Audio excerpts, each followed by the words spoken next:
Sometimes God seems far off. A separation from Him could be a result of life getting in the way, job loss, sickness, and death, or the overwhelming fear of uncertainties that surround our families, finances, and future. There's also the reality that we find ourselves distanced from God because of our own doing.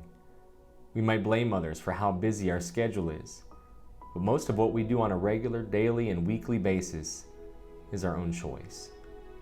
It doesn't take long to realize that it's been a minute since you last talked to God, since you last read His Word or gathered with other believers and actively strengthened your faith. I'll admit, it even happens to me. Moses was living his best life in Midian, outside of the stress of Egypt, the monarchy of the pharaohs, and the life of the palace where he grew up. He had found a wife, had some kids, and was probably pretty stress-free, keeping the flock of sheep of his father-in-law. It was at this time that God stepped in, sent an angel to get his attention, and said he needed Moses' help.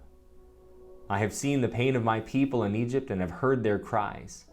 I will send you to Pharaoh, that you may bring my people, the children of Israel, out of Egypt." This is where Moses looks and sounds a lot like you and me. Who am I that I should go to Pharaoh and bring the children of Israel out of Egypt? God said, "I will be with you." Over the next few weeks, we'll hear the stories of a few familiar characters from the Bible, all that God called out of what they were doing to do incredible things. Were they all expecting it? No, none of them were. Reading through their accounts, that's what makes this and every story from the Bible relatable. They all had their hesitations, their doubts, and their fears. They all weren't the greatest, but they were all called. And that's what we can forget. We've been called. You have been called. Many with His healing blessing placed over you at your birth, your baptism, confirmation, and even your wedding. This blessing never goes away. "You are my child. Today I have begotten you." And that's a big word, begotten. What does it mean? It means that part of God is in you. His substance, His essence is in you. And it's in you even when you're far off. God is with you. He's in you. He never leaves you.